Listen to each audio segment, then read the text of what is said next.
torchlight stretched across the marble as she stepped forward barefoot, every sound echoing too loudly in the chamber. Her hands trembled. Behind her stood 7 witnesses, silent and unmoving, their faces half lit by oil lamps, watching every step she took.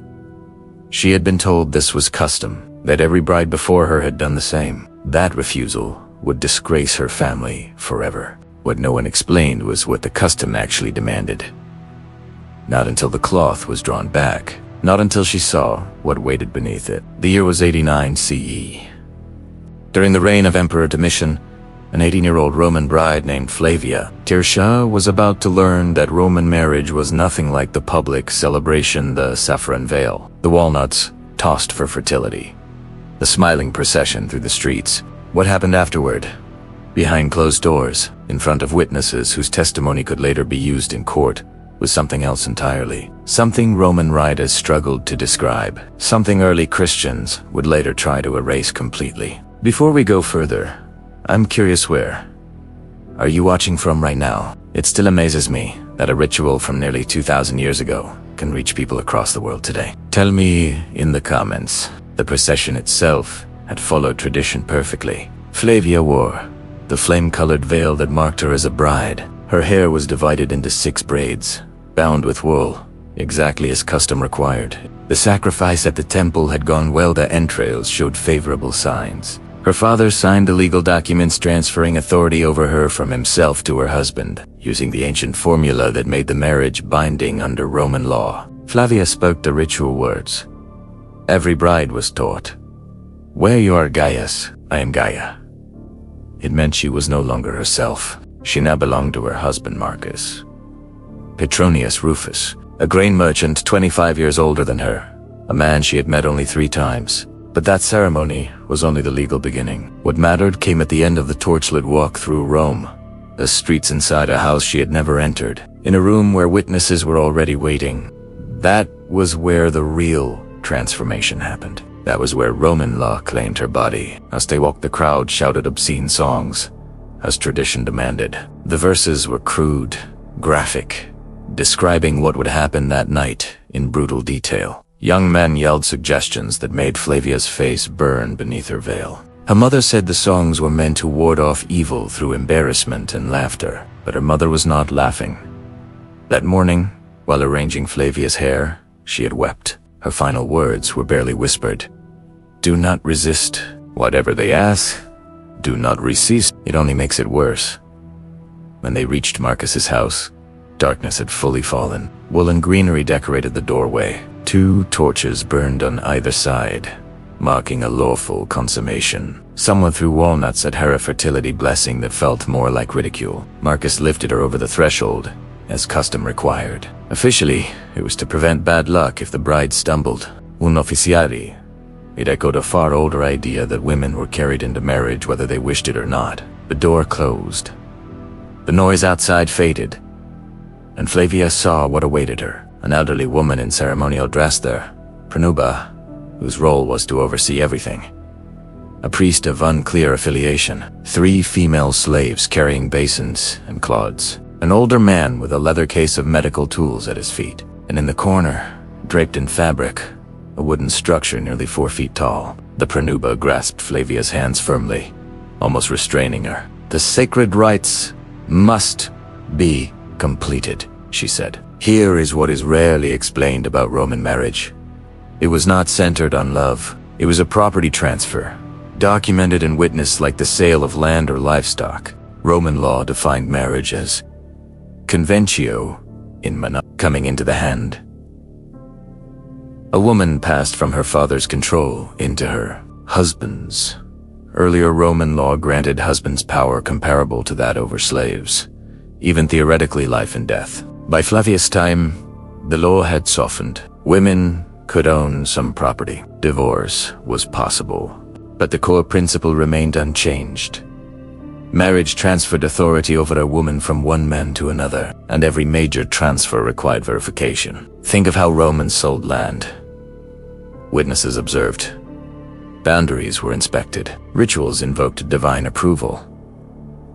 Documents were sealed. Everyone understood exactly what was being exchanged. Marriage followed the same logic with one addition. A bride's value lay in her ability to produce legitimate heirs. Her body was the property being transferred. Her fertility was the resource being purchased. Roman legal texts state plainly, a marriage was not valid until consummation had to be verified. Virginity had to be confirmed. Otherwise, how could anyone be sure future children were legitimate? These requirements created rituals that made sense within Roman law. Rituals that horrify us now. The pronuba guided Flavia toward the draped object. Her heart pounded. The woman's grip did not loosen.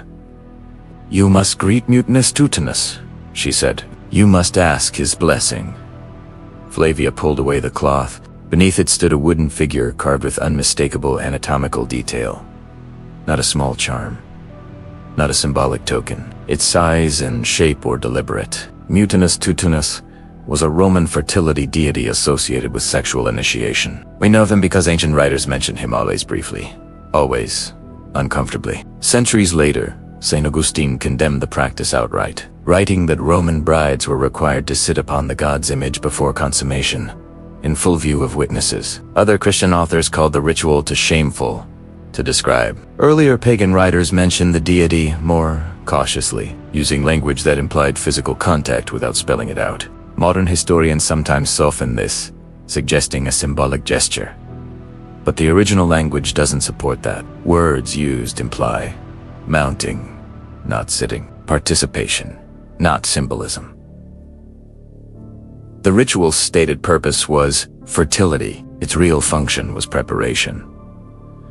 Breaking resistance, demonstrating submission, conditioning the bride before the marriage bed. Flavia was positioned, instructed, watched. Her husband observed. The physician waited, and in that moment, she understood her mother's tears. The songs, the warnings, what being a Roman wife truly required. She could have refused in theory, but refusal meant disgrace, cancelled contracts, return home as ruined property no man would marry, so she did not refuse. Afterward, slaves washed her in perfumed water, ritual purification and practical preparation. Then the physician approached. This examination was mandatory. Roman medical texts described the procedures with chilling precision. A pre-marriage examination established virginity. The second one verified that the ritual had been completed and that consummation could legally proceed. Everything was documented, witnessed. The bride's feelings were irrelevant. Property does not have feelings. Flavia was then led to the bedroom. The door remained open. Lamps burned brightly. The pronuba stood near the entrance to observe. Slaves waited in the corridor. Marcus entered. He looked nervous, almost embarrassed. The pronuba spoke formally. "The bride is prepared. The gods have blessed the union. Let the marriage be consummated according to law." What followed lasted hours. Instruction was given when needed. Observation never ceased. At dawn, the physician returned. Final verification. Documentation completed. Testimony recorded. Flavia Tessia was now, legally, a wife. She would bear 4 children. Manage a household, attend festivals, fulfill every expectation of a Roman matron. And she would never speak of a wedding night, not even to her daughters. No Roman woman did. The silence was universal. These rituals were so embedded that describing them seemed unnecessary. Everyone knew. No one spoke. That is why we reconstruct this history from fragments, hostile Christian accounts, legal texts, medical manuals, broken statues, erased paintings. The practices didn't end because Rome reformed itself. They ended because Christianity imposed a new framework, one that claimed women had souls equal to men and marriage was sacred. Statues were destroyed. Texts vanished. Memory faded. The myth of gentle Roman weddings replaced the truth, but fragments remain. Flavia Tertia died around 131 CE, after 40 years of marriage. What did she think of that night? We will never know.